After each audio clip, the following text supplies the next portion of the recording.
O Giro Latino tem o selo da Rádio Guarda-Chuva. Jornalismo para quem gosta de ouvir.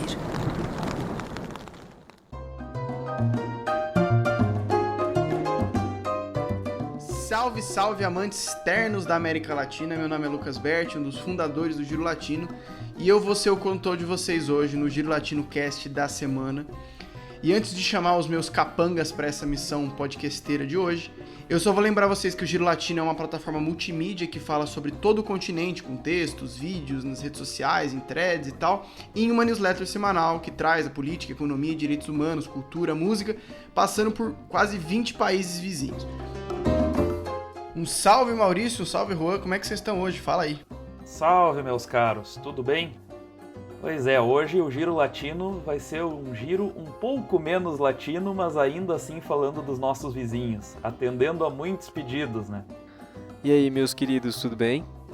Eu quero aproveitar esse comecinho de programa agora para agradecer aos nossos leitores, especialmente Christian Lebrão, Isabela Vilela e Carolina Finardi. Foram as dúvidas capciosas de vocês que nos motivaram a discutir o tema deste episódio.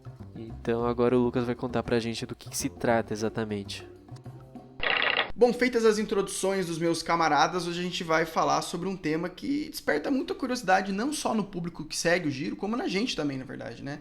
Para falar dessa outra América não latina aí, sobre o que nos faz latinos, sobre o que é ser latino, a gente sabe que é uma discussão bastante subjetiva, né? Que leva em conta aí vários aspectos de cultura, de autodeterminação e por aí vai. Mas se a gente for pelo rigor do termo mesmo, né, a gente tem aí que os países considerados latino-americanos de fato são 20. Argentina, Bolívia, Brasil, Chile, Colômbia, Costa Rica, Cuba, Equador, El Salvador, Guatemala, Haiti, Honduras, México, Nicarágua, Panamá, Paraguai, Peru, República Dominicana, Uruguai e Venezuela.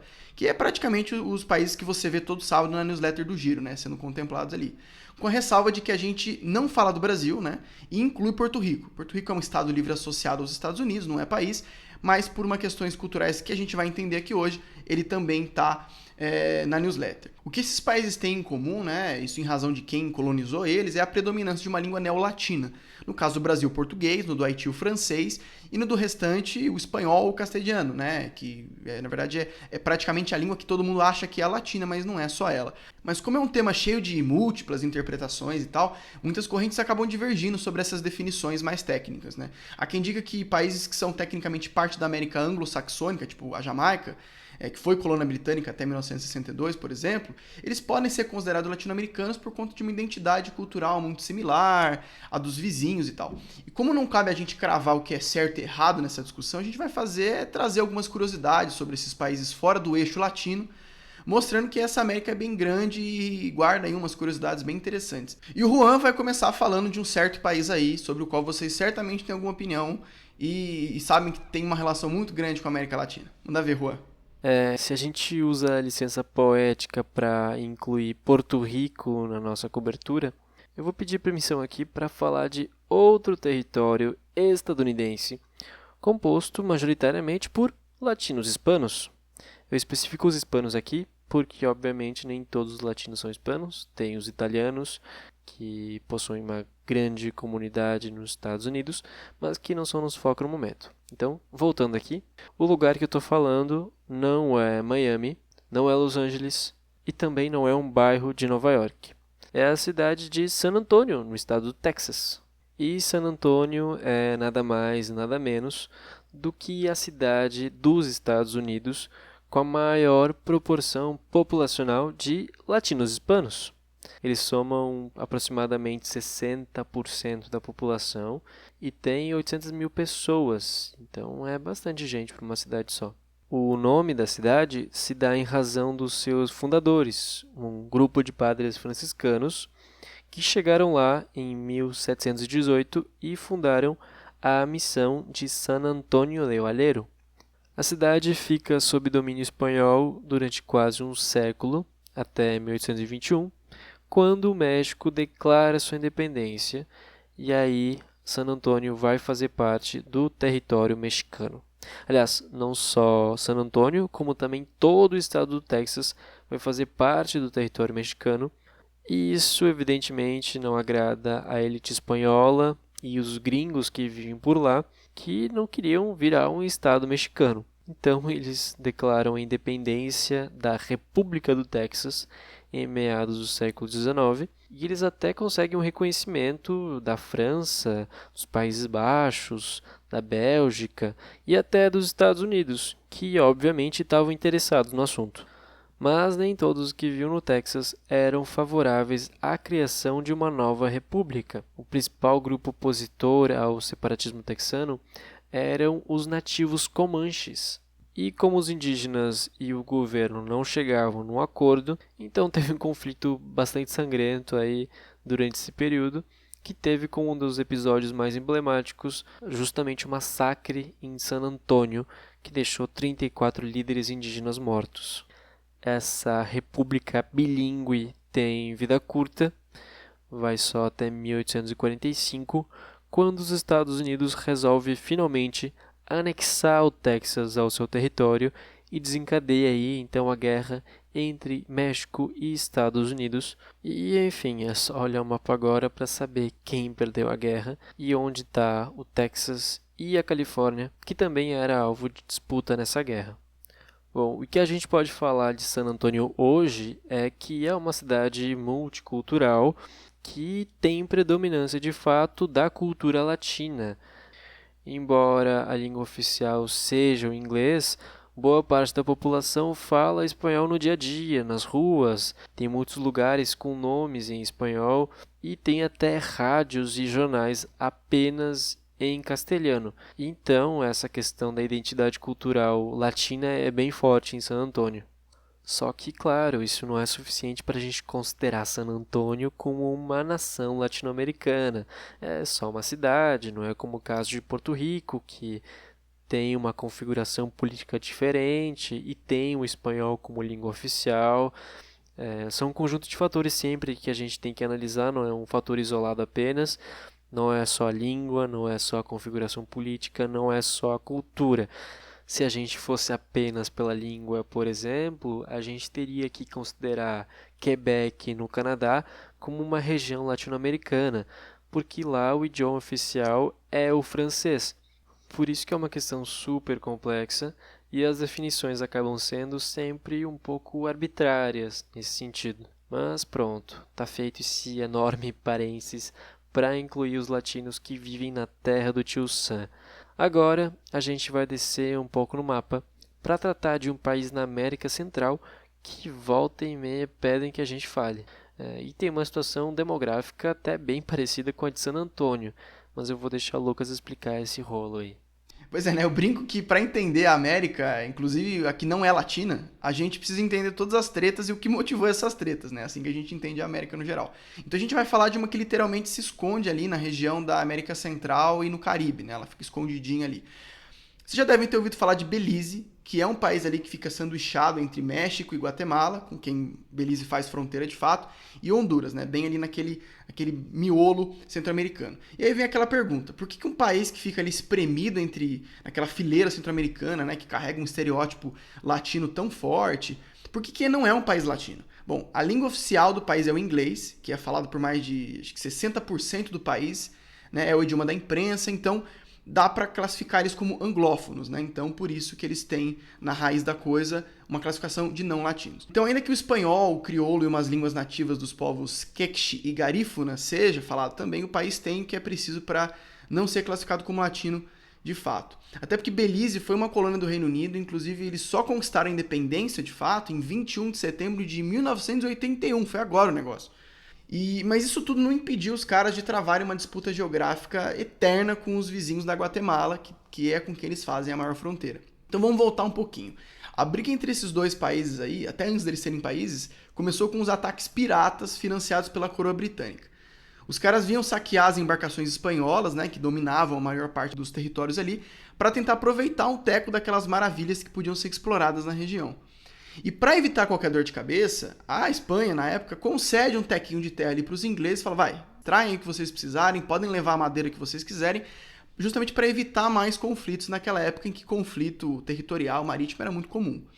Mas aí, com o tempo, os ingleses começam a expandir esse assentamento e o clima vai ficando cada vez mais tenso, né? Aquele tequinho de terra que é concedido para eles vai virando um negócio muito maior. E aí depois vem outra parte do problema, que passa pelos processos de independência deles, né? Primeiro que a da Guatemala foi em 1821, Guatemala que era da coroa espanhola. E desde ali, os guatemaltecos independentes já não reconhecem Belize como um território totalmente separado da jurisdição deles, né? Achavam que era uma parte deles que tinha sido emprestada, mas precisava voltar para o poder deles depois. E para tentar não sair perdendo nessa história, os ingleses convencem o governo guatemalteco em 1859 a assinar um tratado anglo-americano, dividindo o território ali. Então, de um lado ficou a Guatemala independente e de outro a colônia chamada de Honduras Britânicas. E aí começa a treta toda. Até hoje, a Guatemala reivindica um território de 11 mil quilômetros quadrados, que é praticamente metade do que Belize é atualmente. Principalmente porque tinha ficado acordado ali que os ingleses iriam fazer um caminho nesse território entre a Guatemala e o Mar do Caribe. E eles nunca fizeram isso. Por conta desse impasse, essa briga foi parar mais de uma vez na justiça, né? Em 1946, a Guatemala quebra o acordo, né, de quase 100 anos naquela época, e foi até a Corte Internacional de Justiça pedindo o trecho de terra que ela acha que é dela até hoje. E enquanto isso, Belize, que não tem nada a ver com a história, começou a mover os pauzinhos para se tornar uma nação independente dos britânicos, né? Apesar de toda essa treta territorial. Em 1973, eles conseguem oficialmente mudar o nome de Honduras Britânicas para Belize e conseguem a independência de fato na década de 80. Mas a Guatemala, que já era independente há muito tempo, ela segue de nariz torcido ali com a questão territorial. Então ela só vai reconhecer, né, a independência de Belize em 1992. E aí tem um detalhe, né? Eles até aceitam Belize como um estado soberano, mas eles deixam em aberto ali a questão de reconhecimento de fronteira, né? No que os belizenhos acusam de ser uma espécie de subimperialismo guatemalteco, já que eles já tinham cortado o cordão umbilical com a Europa, mas continuavam sofrendo pressão de um vizinho que era mais rico e mais forte. Tem um político de Belize que fala uma frase bem interessante, que é como se você tivesse uma casa e um terreno que você não sabe que é seu, né? E já os guatemaltecos falam que só querem o que é seu por direito, né? Inclusive, em 2018, o ex-presidente da Guatemala, o Jimmy Morales, ele chegou a falar um pouco sobre toda essa questão em uma entrevista. Dá uma olhada aí no que ele falou. En 1991 y 92, Guatemala efectivamente reconoció 2 de 3 cosas en relación a país como Estado o como nación. Reconoció primero que es un pueblo que tiene la libertad de autoproclamarse libre. Segundo, reconoció que ellos tienen un gobierno y por el cual son autónomos del gobierno de Guatemala, pero nunca reconoció el territorio, porque dijo Guatemala históricamente tiene un reclamo sobre ese territorio y por eso es que existe un diferendo entre Belice y Guatemala. Bom, anos se passam e em 2008 os países se comprometem finalmente a resolver o conflito ali num prazo de mais ou menos 10 anos. Mas é claro, né, que isso não acontece. Inclusive tem um episódio bem violento em 2016 que levou a Guatemala a posicionar mais de 3 mil agentes na fronteira ali com Belize, depois que umas tropas de Belize mataram um menino num ataque que ficou meio mal explicado, né? A história é nebulosa, cada país dá uma versão diferente e aquilo ali quase virou uma declaração de guerra, né? Então foi a época mais tensa deles nesse novo século. Em 2018, no que seria ali o prazo final para aquela negociação que eles estabeleceram em 2008, começam consultas em referendos populares que perguntavam aos respectivos habitantes se eles acreditavam que o caso deveria ser submetido à Corte Internacional de Justiça, né? E apesar da vitória do sim, né, porque muita gente quer ver isso resolvido, muitos alegaram que o baixo comparecimento não validava as votações. Mas de todo modo, o caso foi parar na Justiça Internacional e a Guatemala chegou até a celebrar a decisão belizenha de aprovar o referendo, porque nesse caso quem mais tem a perder é Belize, né? Já que eles podem ver o seu território ser fragmentado pela metade. Já a Guatemala, que é muito maior e muito mais influente economicamente, o pior que podia acontecer é eles ficarem exatamente como eles estão, né? Caso eles perdessem nos tribunais. Em 2019, que é um dos episódios mais recentes que a gente tem nesse conflito todo, os dois países até entraram numa fase mais amigável, né? Eles fizeram uma reunião junto com a Organização dos Estados Americanos e os ministros de Relações Exteriores dos dois países já falavam ali num tom de acordo. Mas até então, né, a coisa segue no ar e esperando novos contornos, né? Enfim, né, gente? Vamos descer um pouquinho aí no mapa agora, Mal? Vamos, Lucas, vamos sim. Vamos para aquela região um pouco renegada aqui da América do Sul, que é aquela pontinha ao norte da América do Sul, o Planalto das Guianas, que é bem maior do que a gente costuma imaginar, né? O Planalto das Guianas é toda essa região entre a planície da região amazônica e do rio Orinoco. E ali ela pega não apenas aqueles 3 lugares que a gente costuma relacionar as antigas Guianas enquanto territórios coloniais, que seria a Guiana Francesa, a Guiana Inglesa e a Guiana Holandesa, mas também a região da Venezuela na extrema parte oriental do país, conhecida como Guaxana, e também a antiga Guiana Portuguesa ou Guiana Brasileira, que nada mais é do que hoje o estado do Amapá e uns pedacinhos ali de Roraima e do Pará. Mas enfim, o Planalto da Guiana pega então toda essa região, que é essa zona que a gente acaba esquecendo. Quando a gente fala de América do Sul, a gente pensa, de fato, nos países latino-americanos da América do Sul, ou seja, os 10 que costumam compor o nosso imaginário dessa região. As 3 Guianas, que não são parte nem da Venezuela nem do Brasil, ou seja, as que de fato se chamaram Guiana em algum momento enquanto colônias europeias, elas acabam tendo muito mais relação cultural e geográfica com o Caribe. E, inclusive, a gente pode pensar até no aspecto esportivo, por exemplo. Quando a gente pensa, sei lá, no futebol, o futebol sul-americano a gente nunca inclui as seleções das Guianas. São os 10 países que falam espanhol ou português. E, bom, nós temos então esses 3 lugares que ficam ao norte do Brasil. Nós temos a Guiana Francesa, que é o único que ainda não é independente, e talvez nem venha a ser, porque o movimento independentista por lá não é tão forte assim. A Guiana Francesa ela tem essa característica administrativa em que ela é formalmente parte do território da França. Ela é o que eles chamam de uma collectivité territoriale unique, que é essa coisa que se administra simultaneamente como uma região e como um departamento, que na subdivisão interna da França tem uma diferença. No caso dessas coletividades especiais, não tem. É uma característica, por exemplo, que se aplica também à Córcega, aquela ilha entre a França e a Itália no mar Mediterrâneo. A Guiana Francesa, ela também está, então, enquadrada dessa forma. E por ser parte do território francês, ela acaba rendendo algumas curiosidades, né? Quando a gente quer fazer uma pegadinha, perguntar qual é a maior fronteira terrestre da França, com quem a França tem a divisa mais longa. Não fica na Europa, né? A divisa é com o Brasil. São 649 quilômetros de fronteira através da Guiana Francesa, contra 646 quilômetros, que é a distância da fronteira na Europa com a Espanha. Ou seja, embora a Espanha seja a maior fronteira europeia da França, não é a maior fronteira terrestre que eles mantêm por causa dessa particularidade da Guiana Francesa. Isso também graças, né, àquele paizinho minúsculo que tem entre França e Espanha, Andorra, no meio dos Pirineus, que acaba cortando um pouco desses quilômetros que teria ali. E, bom, sendo parte da França, e sendo parte, obviamente, da União Europeia, a Guiana Francesa utiliza o euro e tem uma importância para toda a região europeia, não apenas pela sua histórica importância colonial, como um lugar que foi, enfim, por suas minas de ouro, por toda a exploração histórica desses territórios sul-americanos, mas em anos mais recentes por uma questão que não tem a ver com a exploração da terra, mas sim a exploração do espaço, né? A Guiana Francesa ela fica muito próxima da linha do Equador e com isso é um ótimo lugar para se instalar uma base espacial. E a base espacial da Guiana, ela é considerada talvez hoje o grande motor econômico desse território, na medida em que, por empregar muita gente, por envolver uma indústria que tem um custo muito elevado, se acredita que ela mobiliza em torno de 16% do PIB da Guiana Francesa. Inclusive, né, por ganhar em euros e por todas essas particularidades e por ter uma população pequena, a Guiana Francesa acaba tendo o PIB per capita mais elevado da América do Sul. E, como eu disse, não existe hoje um movimento independentista muito forte por lá. Existe o chamado Mouvement de Décolonisation et d'Émancipation Sociale, que é o partido que luta pela independência da Guiana Francesa, mas eles fazem muitos poucos votos, eles têm uma representação muito pequena no conselho regional ali do próprio território. Então, não direi que eles estão plenamente satisfeitos com essa condição, mas claramente não existe um impulso por uma independência como houve nos seus vizinhos.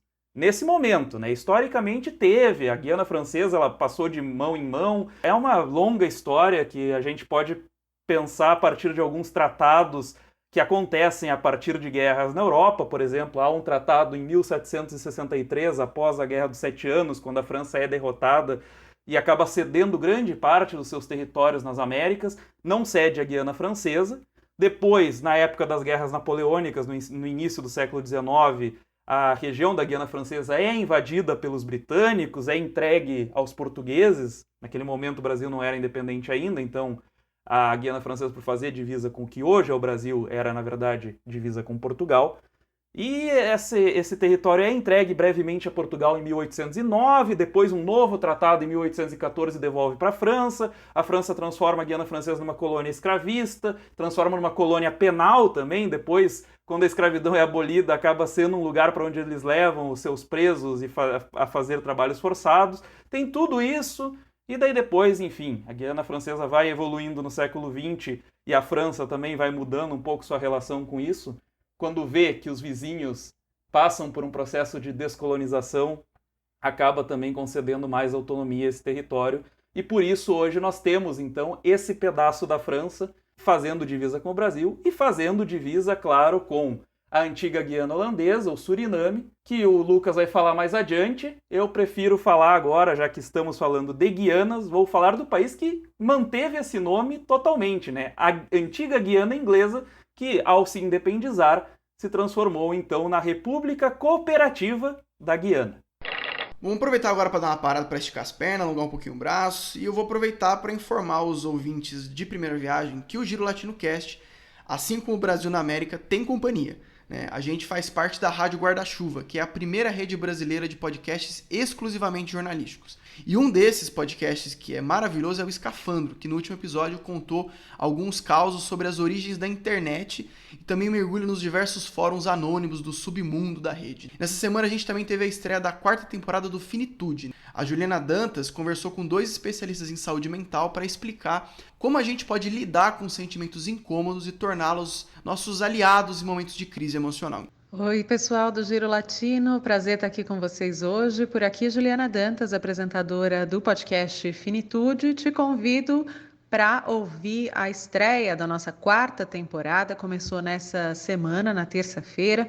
Nesse episódio, a gente fala sobre como interpretar e acomodar os sentimentos ruins e tirar proveito disso, né? Saber como lidar em vez de fugir dos sentimentos incômodos, para que a gente consiga viver melhor e também consiga encarar a nossa própria finitude. Nesse episódio, conversei com o psiquiatra Daniel Martins de Barros e com o psicólogo Alexandre Coimbra Amaral, os 2 que nesse ano lançaram livros que abordam justamente essas questões. Eles dizem que são livros de anti-autoajuda, né? Porque não tem aquela fórmula, né? 10 jeitos de nunca mais fracassar na vida, 5 maneiras de não sentir mais medo. Não, é justamente o contrário. Como é que a gente vai lidar com essas sensações que nem sempre são muito bem-vindas? E tá cheio de referência de filme, de série, de livro. Espero que quem migrar daqui do Giro e puder ouvir o Finitude goste desse episódio. Obrigada pelo espaço, beijo para vocês. Bom, o recado tá dado, né? Escutem a Rádio Escafandro e o Finitude, são bons demais.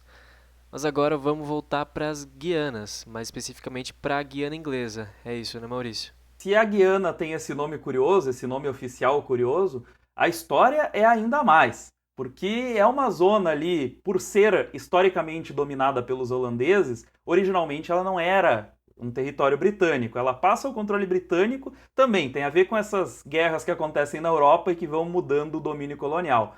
Depois das guerras napoleônicas, em 1814, a Grã-Bretanha ela adquire o controle de uma série de territórios que antes pertenciam à Holanda. Então a Holanda mantém o que hoje é o Suriname, e os territórios de Demerara, de Essequibo, de Berbice, eles passam para a Grã-Bretanha, formando o que viraria a Guiana Britânica e depois a República da Guiana. Inclusive o território de Essequibo é alvo de uma grande disputa territorial até hoje com a Venezuela. A gente explicou um pouco mais sobre isso na edição 37 da newsletter, então eu não vou me aprofundar nessa disputa específica. A Guiana ela se torna independente em 1966, se torna uma república 4 anos mais tarde, E desde o início eles são governados pela esquerda, curiosamente é um longo domínio da esquerda, originalmente inclusive por uma esquerda que é apoiada pelos Estados Unidos por ser mais moderada do que as outras.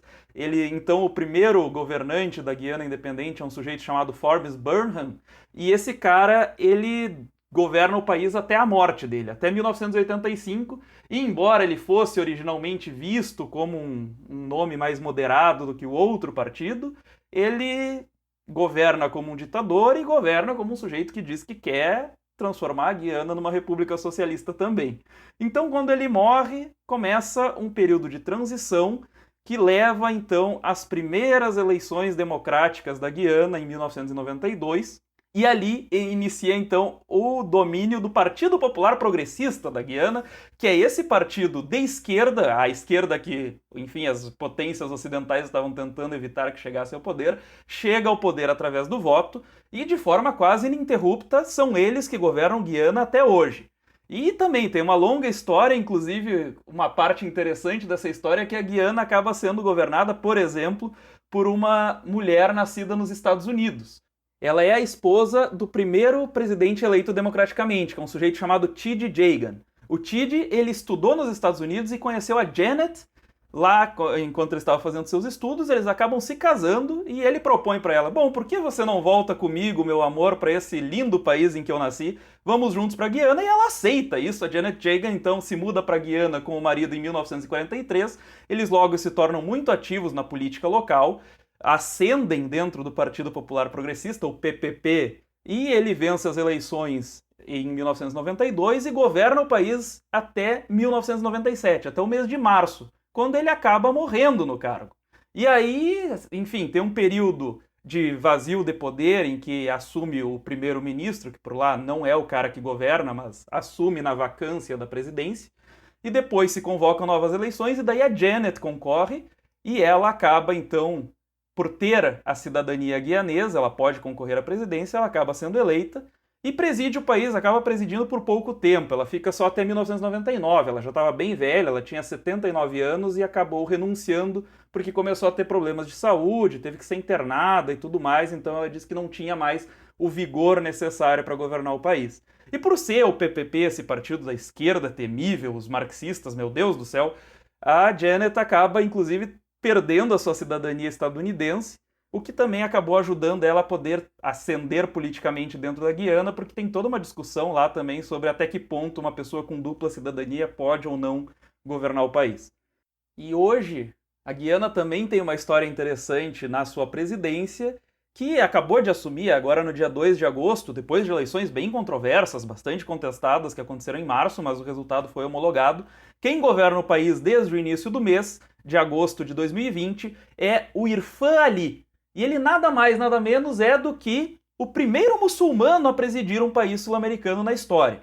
E aí tem uma outra notícia que a gente pode lembrar, que a Guiana, se vocês lembram no início desse ano, deste longuíssimo ano de pandemia, nem parece que foi esse ano ainda, vieram uma série de notícias sobre a descoberta de petróleo, de grandes reservas de petróleo que podiam fazer a economia guianesa bombar muito. Tinha estimativas até que ela cresceria 86% esse ano com a exploração e exportação do petróleo. Com toda a crise do coronavírus, provavelmente não vai ser tudo isso, mas no longo prazo tem uma grande expectativa de que a economia da Guiana vai se transformar completamente.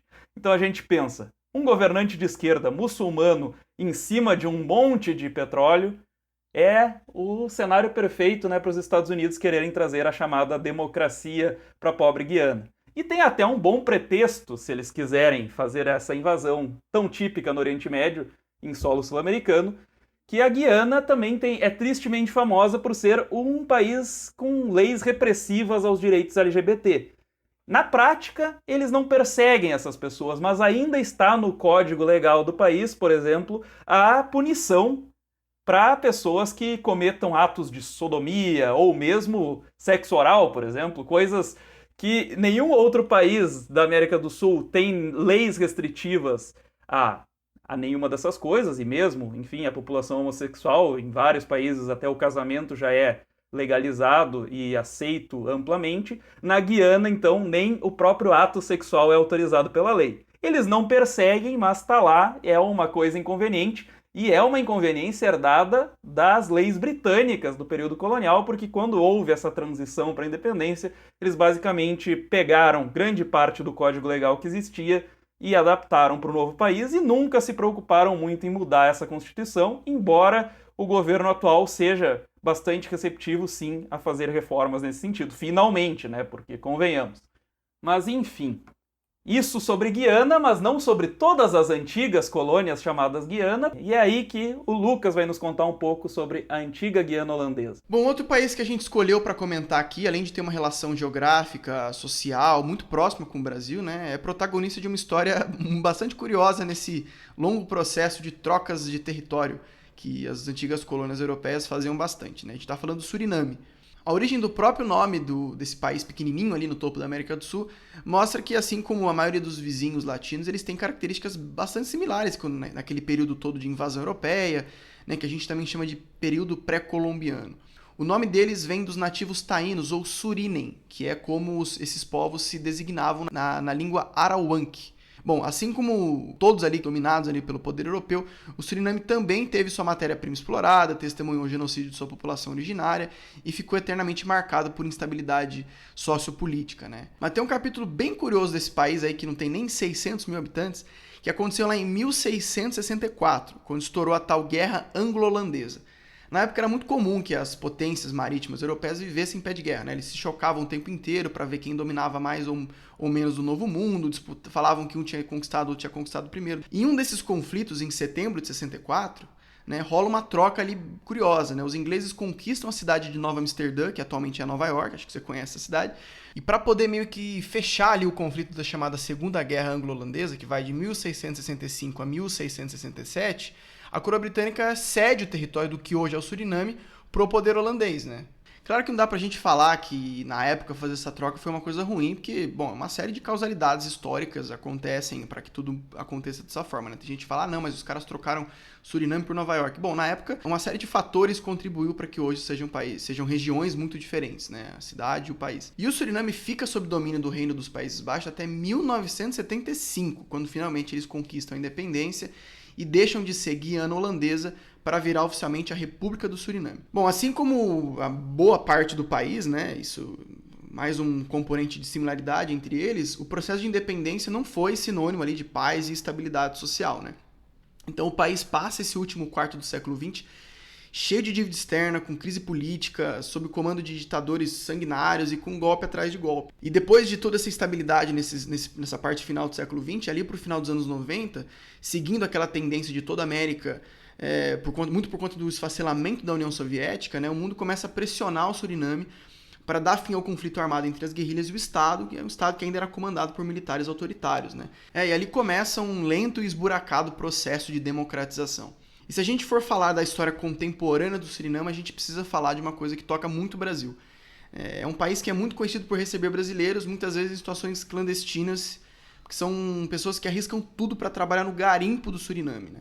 Na verdade, quando a gente fala receber, parece que os brasileiros são minoria. Na verdade, eles são uma porcentagem muito grande entre os surinameses, né? A maioria, inclusive, dos que trabalham no garimpo são brasileiros, geralmente que vem do estado do Amazonas, do Pará, do Maranhão e do Amapá. E a situação dos garimpeiros ali é perigosa desde o início, né? Porque para chegar até os locais onde se busca o ouro, é preciso fazer uma travessia muito perigosa de barco, em condições super inseguras, né? E a vida dos brasileiros que vão se instalar ali para poder procurar o ouro, principalmente, muitas vezes é uma condição desumana, assim, né? É quase infernal, né? Inclusive tem muita disputa territorial pelas pessoas que se instalam ali, em trabalhos análogos à escravidão, e em muitos episódios até de execução encomendadas entre grupos garimpeiros rivais, né? Antes de fazer esse podcast, a nossa reportagem conversou com alguns brasileiros que fazem parte desses grupos em redes sociais, que são criados justamente para procurar brasileiros que foram para o garimpo e desapareceram ali naquela mata densa e úmida e meio sem lei, né? A gente ouviu uns relatos bem tensos, assim, né? De pessoas que não encontram mais irmãos, pais e amigos há mais de 30 anos, né? Ou seja, os brasileiros eles se arriscam para ir com essa tentação de ganhar dinheiro com o garimpo e acabam muitas vezes nunca mais sendo encontrados, né? E apesar de ser um problema antigo, de ter muitos militares ali dos países do topo da América do Sul fazendo a fiscalização, a atividade garimpeira é quase descontrolada, né? Não tem um controle muito bom nas fronteiras, e isso permite que muitas pessoas acabam sendo seduzidas e acabam perdendo a vida por conta do garimpo. Por último, para a gente falar um pouco da característica não latina desse país peculiar, apesar de que eles são considerados um integrante cultural do Caribe, né? Inclusive sendo membro da comunidade do Caribe, e aí tudo que a gente falou, né? Por toda essa questão subjetiva de identidade, a língua oficial deles é o neerlandês, né? Ou popularmente o holandês, né? Mas a herança colonial deles, né, não diz tudo, já que além de uma mistura de povos nativos, de brancos, brasileiros, é um país que teve uma vinda massiva de indianos, chineses e outros povos da parte de lá do mundo. Então, dá para ver que os vizinhos surinameses não compartilham com a gente o título de latino, mas eles são muito similares na pluralidade étnica, religiosa e por terem vivido ali um processo de formação e de dependência bastante conturbado. E agora vamos de navio para um conjunto de ilhas muito simpáticas ao norte venezuelano. Ao contrário do Suriname, esses territórios ainda fazem parte do reino holandês, mas a língua mais falada por lá é uma que carrega fortes traços latinos. Desde semana passada, a gente promete informação, prensa e povo, comunidade, hora informar, caminha com trovete um brote de coronavírus. E mais que claro, isso aqui está preocupante. Isso que vocês acabaram de ouvir é uma amostra de papiamento, que é uma língua falada no Caribe holandês e que mistura principalmente espanhol, português, um pouco de holandês, além de influências secundárias do inglês, francês, o arauaco, que é a língua dos nativos, e idiomas africanos também. Esse trecho que a gente colocou é do papiamento falado especificamente em Aruba, que é uma ilha localizada a 30 quilômetros da costa venezuelana. Ou seja, é uma localização bem próxima do continente e isso de alguma forma ajudou a impulsionar os fluxos demográficos e culturais desse lugar. Então Aruba era inicialmente habitada pelos arauacos, aí no século XV os espanhóis dominam a ilha e ficam no comando até o século XVII, quando os holandeses tomam o poder e aí ficam no comando da ilha até hoje. Só teve uma pequena interrupção no início do século XIX, porque os britânicos tomaram o poder por 10 anos em razão das guerras napoleônicas. Então Aruba vai fazer parte de um conjunto de ilhas conhecidas como Antilhas Holandesas e ela faz parte desse grupo até 1986, porque vira um estado autônomo, embora ainda ligado à coroa holandesa. E essa mesma configuração vai se repetir nas ilhas vizinhas mais próximas, Bonaire e Curaçao, que também falam papiamento, também tiveram um passado de colonização espanhola, agora fazem parte da Holanda. E, assim como Aruba, elas também enfrentam uma questão migratória de pessoas que vão de diversos lugares das Américas para morar lá ou para visitar. E isso influi também na cultura, nos costumes locais. A principal atividade deles é o turismo, então o objetivo deles é receber pessoas dos mais diversos lugares. Então tudo isso ajuda a alimentar esse caldeirão cultural do qual elas fazem parte. No fim das contas, dá para dizer sim que o papiamento é uma língua latino-americana, considerando que o português e o espanhol são seus principais componentes, mas daí a dizer que Aruba, Curaçao e Bonaire são nações latino-americanas, aí já é uma outra questão, porque enfim, são territórios holandeses ainda, não conquistaram sua independência, a língua oficial ainda é o holandês, então é mais complicado de chamar eles de latino-americanos, embora culturalmente eles sejam sim. E eu vou aproveitar que eu estou aqui na costa venezuelana para falar de um outro país que, assim, a gente só não pode dizer que ele seja latino-americano porque a gente não pode dizer que ele seja nada. É uma grande mistura de culturas e línguas de diversas origens que, enfim, reclamar qualquer tipo de identidade é meio complicado. E esse país que eu estou falando se chama Trinidade e Tobago. E só para vocês terem uma ideia do que eu estou falando, essas duas ilhazinhas já trocaram de mãos entre Espanha, Reino Unido, França, Holanda e Ducado da Curlândia, que é uma região que fica na atual Letônia, no leste europeu.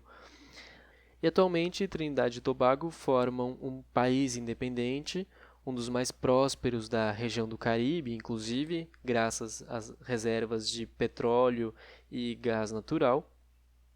E os dois principais grupos étnicos do país são os seguintes. De um lado, os descendentes de sul-asiáticos, principalmente indianos, e de outro, os descendentes de africanos, em razão da escravidão durante o período colonial britânico. Cada um desses corresponde a mais ou menos 35% da população. Agora vocês devem estar se perguntando, por que raios tem tanto indiano em Trinidade e Tobago, que fica a apenas 11 quilômetros da Venezuela? E o que aconteceu foi o seguinte, quando a escravidão foi abolida em 1833, os ex-escravizados africanos não quiseram trabalhar nas plantações do país. Então os senhores de terra ficaram sem mão de obra e a solução mais rápida e barata foi chamar indianos, chineses e portugueses para trabalhar nas plantações. Então os trinitários tobagenses têm como língua oficial o inglês, que já é um inglês bem adaptado, vamos dizer assim, e além disso tem duas línguas crioulas, uma para cada ilha, que tem todo tipo de mistura que vocês possam imaginar. Então é muito difícil saber o que no meio disso tudo é latino ou não, mas a que prevaleceu de certa forma entre todas essas misturas possíveis foi a língua da rainha. E essa preponderância britânica também é uma questão central para a história de outro arquipélago que nossos ouvintes antenados nas tretas latino-americanas com certeza já ouviram falar. E é uma senhora treta que a gente não pode passar esse episódio sem mencionar um pouquinho, né? A gente não vai contar toda a história, mas as Ilhas Malvinas.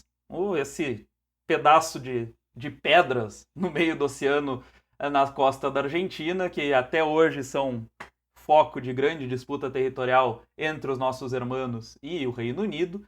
Bom, isso rende um episódio inteiro e certamente vai ser mais um desses temas que a gente promete para o futuro e a gente entrega, então em algum momento nós vamos fazer um episódio sobre toda a treta das Malvinas, mas elas estão lá então, elas são esse território que a Argentina disputa ainda hoje, pela qual entrou em guerra em 1982, uma guerra que acabou sendo humilhante para os argentinos e precipitou inclusive a queda da ditadura militar naquele país, que se torna extremamente impopular depois da derrota.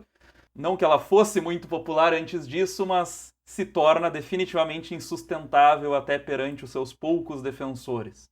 E a questão das Malvinas, a gente acaba ouvindo falar muito sobre elas e essa longa demanda argentina pelo território, mas a coisa mais curiosa é que a Argentina, enquanto país independente, só teve o controle, e um controle muito tênue, porque o que existia eram os vilarejos de pescadores e uma coisa muito mais simbólica para dizer essa terra é nossa do que de fato um povoamento.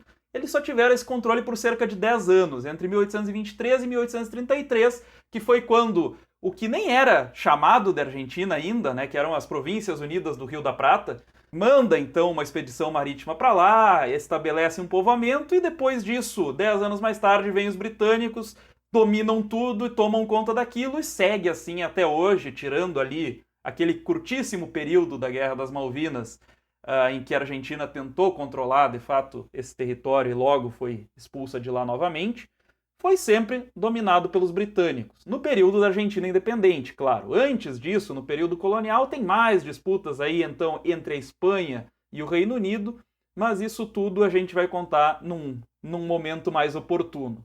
O fato é que existe esse pedaço de terra que a Argentina diz ser dela, mas oficialmente e na prática é governada pela Grã-Bretanha e não se chama Malvinas, né? Se chama Falkland Islands. Mas tudo isso, enfim, uma história que a gente pode explorar muito melhor num outro momento, só fazendo esta menção a outro pedaço muito famoso de terra que fica nas vizinhanças da América Latina, embora anos tenha sido efetivamente povoado por latinos.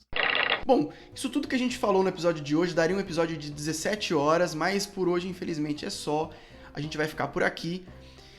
E por mais que esses países que a gente citou não sejam foco do Giro Latino, eles também compõem o que é a América, né? Então a gente recomenda aí e dá a dica para quem tiver interesse em pesquisar, em estudar.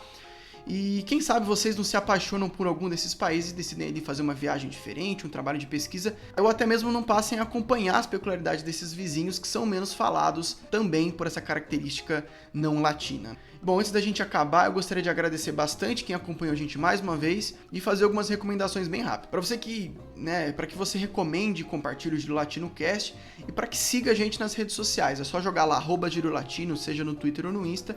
E se você quiser receber a newsletter semanal do Giro, que é gratuita, é só você ir lá no Google e digitar Acompanhe os Vizinhos do Continente ou o Giro Latino Newsletter, que é facinho, só você colocar seu e-mail e você se cadastra e passa a receber. E não deixem também de seguir a Rádio Guarda-Chuva nas redes sociais, é só digitar lá @guardachuvapod. Gente, muito obrigado pela paciência e até um próximo episódio.